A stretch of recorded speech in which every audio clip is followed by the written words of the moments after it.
What's up agents, hope all is well. It's now been 4 months since Escalation and Prototype Gear entered the Division 2 in Year 8.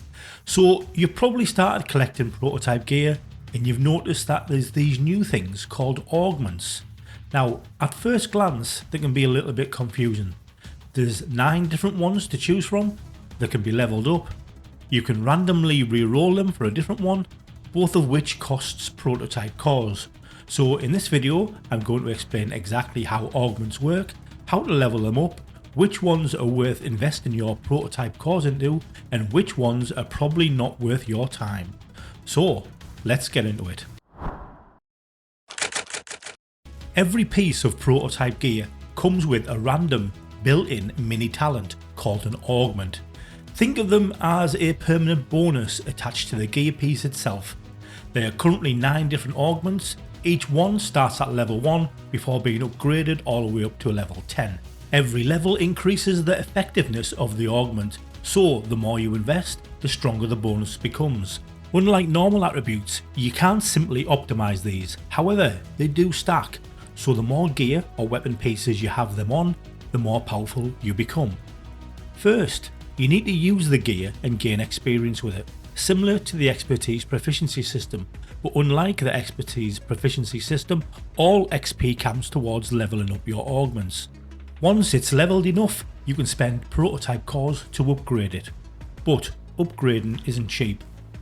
Now as I mentioned, leveling up augments costs Prototype cores. Moving from level 2 through to level 5 costs 2 Prototype cores for each level, level 6 through to level 9 costs 4 Prototype cores for each level, and the final upgrade to level 10 costs 6 Prototype cores. That means you'll need a total of 30 Prototype cores to fully upgrade a single augment from level 1 to level 10. The main way for the players to obtain Prototype cores generally comes from the deconstruction of Prototype Gear. You can also get Prototype cores from raid completions and also from incursion completions. Both come in the form of a Prototype cache. These caches reset weekly, so unless you're running those activities regularly, Prototype cores are definitely something you want to spend carefully. Now, when you level up your augment, it also requires a lot of XP. You initially only need 5.3 million XP to move from level 1 to level 2. However, this increases by 5.3 million XP each level, all the way up to 47.7 million to move from level 9 to level 10. And in total, you're going to need 238.5 million XP to increase your levels from level 1 to level 10 of a augment. If you have an augment on a piece of gear that you don't want or don't like, the good news is yes, you can actually re-roll them. However, if you re-roll an already leveled augment, you will lose your level progress and start again at level 1. When you re-roll your augment, there's 2 things that you need to know. The first one is that it's going to be random, so you're not guaranteed to get the one that you really want. And the next thing you need to know is that re-rolling has a cost. Now the first re-roll for an augment is going to cost you 2 Prototype cores. The second will cost you 4 Prototype cores. Then after that, every re-roll cost is going to cost you 6 Prototype cores. So don't re-roll everything immediately, as it become very expensive very quickly. Before we move on and take a look at each augment, it's worth noting that you can have the same augment on all gear pieces if you wish. Now they do stack, so if you have Paradox on all 6 gear pieces and on the weapon that you're holding, you could have the value of 7 Paradox augments active at any one time. This can create incredibly powerful build setups. It's not always advisable to go all in on one augment, but it certainly can create some OP builds. Now let's take a look at each augment. Echo. Echo gives every bullet fired a chance to deal damage twice. It starts at 1.2% chance and increases to a 3% at its maximum level per piece. This is easily one of the strongest augments for DPS players. It's completely passive, requires no setup, and every extra damage proc is basically free damage. If you're running a Striker, Heartbreaker, Tipping Scales, or really any high rate of fire weapon build, Echo should be near the top of your priority list. Paradox. Paradox provides a chance of refilling your magazine by 2 for each bullet fired. It starts at a 1.5% chance at level 1, but at max level it increases to 6% chance for every single bullet fired that can add 2 to the magazine. Also, if you're using a specialization weapon, it also works for Paradox, but will only add 1 to the magazine.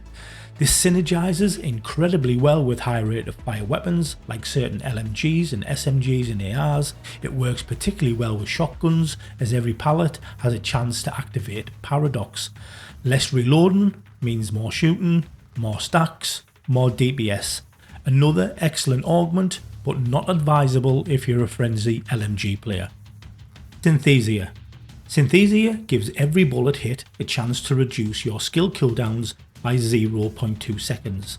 At level 1 this has a 5% chance, however at max level the chance increases to a whopping 14%. For skill hybrid builds, drone and turret users, or for anyone relying on frequent skill uptime, this is incredibly valuable. The more bullets you land, the faster your skills come back. Anomaly. Anomaly heals you based on the damage your skills deal. It starts at 4% at level 1 and increases to 8.5% when fully upgraded at level 10. If you're running an assault turret, a striker drone, an oxidizer or mortar or explosive builds, this provides surprisingly good healing sustain. It's not mandatory, but definitely strong for a dedicated skill players. Entropy. Entropy increases a percentage of your base total armor into health.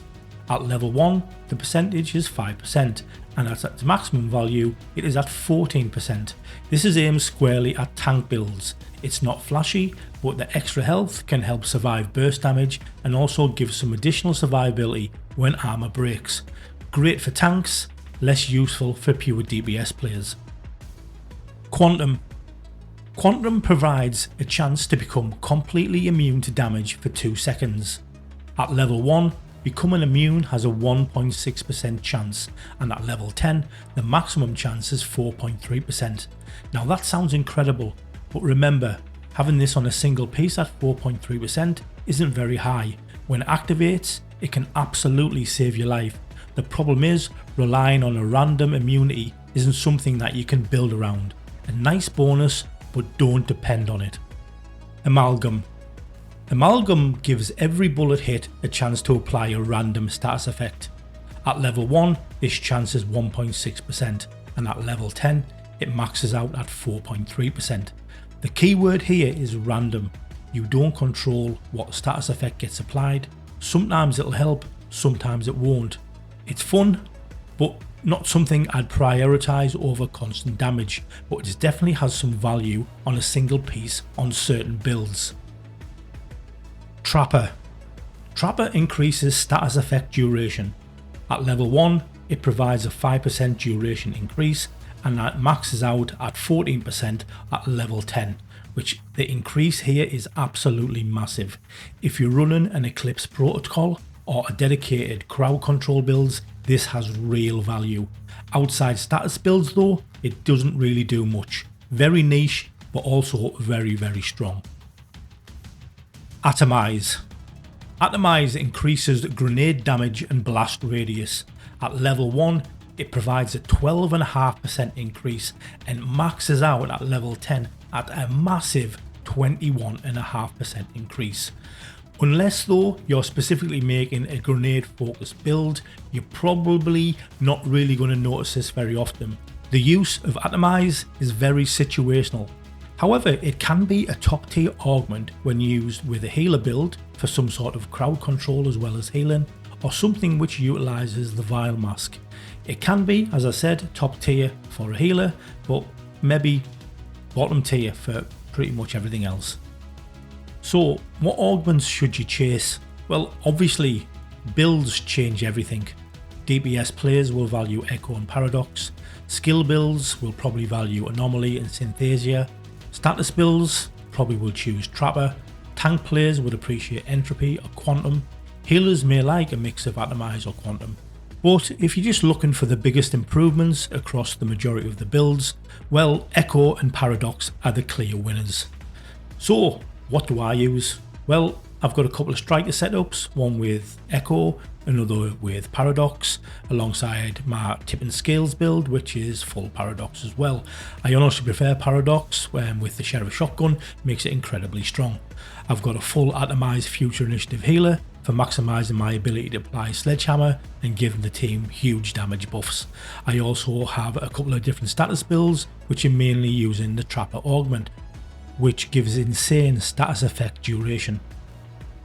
So that's everything that you need to know about prototype augments. Hopefully this clears things up how they work, saves you a bit of time from wasting prototype cores on upgrades that you'll eventually regret. I'd love to hear what everyone else is rolling. Have you managed to get the perfect augment set up yet? Are you still burning through prototype cores trying to get Echo? Let me know in the comments section. If this guide's helped you out, don't forget to leave a like and subscribe for more Division 2 content, and until next time, bye bye now.